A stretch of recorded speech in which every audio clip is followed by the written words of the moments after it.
ouais, d'accord.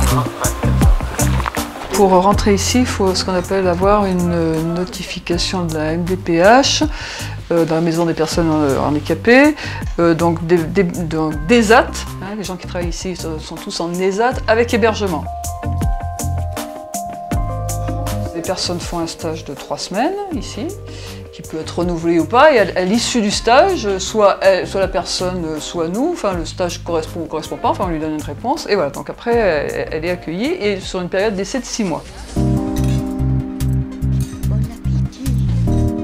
Il y a des chambres dans cette maison-là, avec la chambre des éducateurs et puis la chambre des usagers dans la même maison. Chaque chambre a sa salle de bain déjà, chaque chambre a une douche, toilette et voilà. Chaque chambre fait à peu près la même taille, alors il y en a qui sont plus ou moins grandes mais elles doivent être autour des, je sais pas, des 12 mètres carrés, il y en a qui doivent faire 15 et peut-être une ou deux qui fait 10 à peu près. Il y a ce qu'on appelle des studios donc, qui sont à l'extérieur où il y a 4 studios. Donc avec, il y a une chambre, un salon et une petite cuisine. Et puis enfin, il y a des appartements en ville. Ils sont dans le même immeuble, c'est un immeuble de 4 appartements.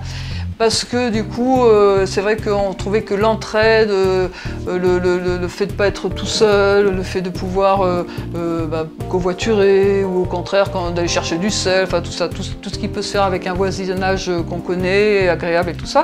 Et puis il y en a un quatrième qui est un peu excentré vers la gare, et qui est un appartement un peu plus petit. Et il n'y a pas de notion de progrès ou de retour en arrière, c'est-à-dire qu'à un moment donné, la chambre peut correspondre au projet et puis après la personne peut dire tiens je vais essayer de vivre en ville en appartement, revenir dans la chambre, revenir en studio. Donc ça c'est vraiment un travail collaboratif en fait avec le résident et l'équipe éducative, quoi.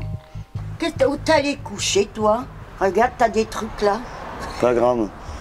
Voilà, ça fait 5 ans que, enfin à peu près, enfin je sais plus la date en tout, mais 5-6 ans que je suis là, et dans 15 jours je déménage, ça va se faire sur plusieurs jours, voilà. Et, tu déménages où? Je déménage vers la gare, dans un appartement, vers la gare, comme ça je serai plus autonome et voilà.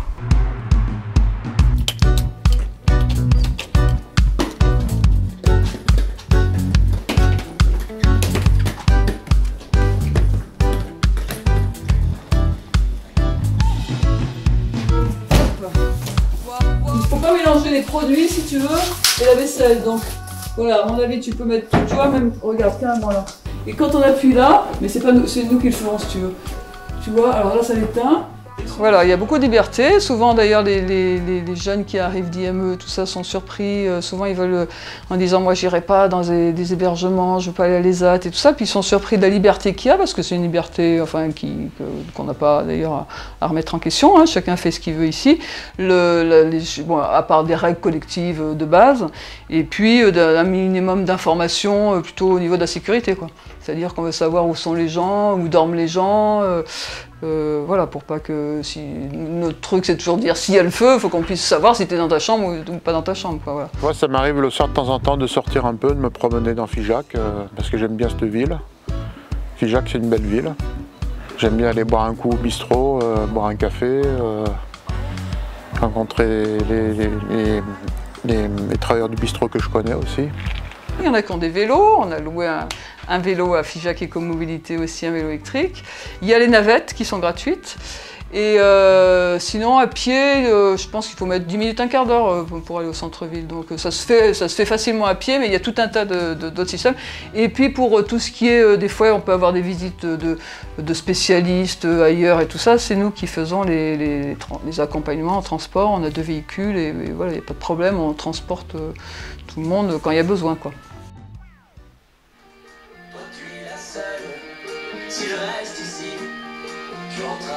Là, c'est la cuisine, c'est là où je vis. C'est moi la première que j'ai quitté l'hébergement pour venir habiter en ville, être autonome. Mais les avantages, là, les courses pas loin, les épiceries pas loin. Voilà, tu as le bus pas loin, quand on prend la navette, elle est pas loin. Juste à côté du palais de justice, la navette pour aller au travail. Le lundi, c'est gym. Le mardi, c'est tricot. Oui, c'est moi que je l'ai monté. Et j'invite les fois le foyer Cèdre, les jeunes du foyer, s'ils veulent venir tricoter avec moi, ou alors parler avec nous, voilà, boire du thé. On est 6 personnes qui travaillent dans l'équipe. Il y a 4 éducateurs de formation et il y a 2 moniteurs éducateurs. C'est vraiment de l'accompagnement hein, dans le quotidien. Donc ça peut aller vraiment pour les personnes qui ont vraiment besoin de plus d'accompagnement, de les aider à faire leur ménage, de les aider à faire leur lit. Il y a beaucoup d'accompagnement dans tout ce qui est médical. On passe beaucoup de temps à vérifier les ordonnances, enfin tout ça c'est une grosse partie du travail quand même. Ouais. On dit 15h45, tu sais ou pas? C'est 3h30. C'est pas Vous partez où aujourd'hui? Alors lui il va sur Rabat et moi je vais sur Brive. Ils ont déjà pris leur billet, donc rien de particulier aujourd'hui, mais je vais les amener à la gare. Christophe veut s'arrêter acheter des cigarettes, donc on va se faire un petit crochet. Et après c'est le week-end. Pour toi. Oui. Pour moi, pour Fred, pour...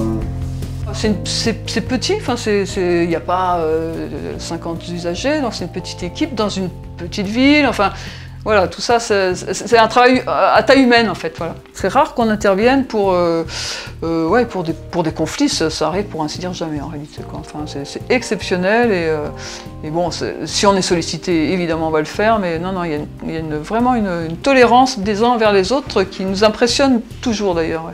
Et puis quand ils viennent ici et tout, ils se disent mais en fait, moi je veux rester ici parce qu'en même temps je suis encadré, et puis je fais ce que je veux, mais en même temps je ne vais pas me retrouver voilà, tout seul. Donc, et après, non, ils ont un peu du mal à quitter ici d'ailleurs. Hein.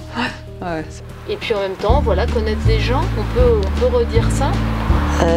C'est vrai que j'ai connu des résidents qui sont magnifiques. C'est un endroit merveilleux ici. Voilà. Bon, c'est fini, coupez la caméra là. Tac, coupez la caméra. Comme ils font les gens, ils font comme ça. Ouais.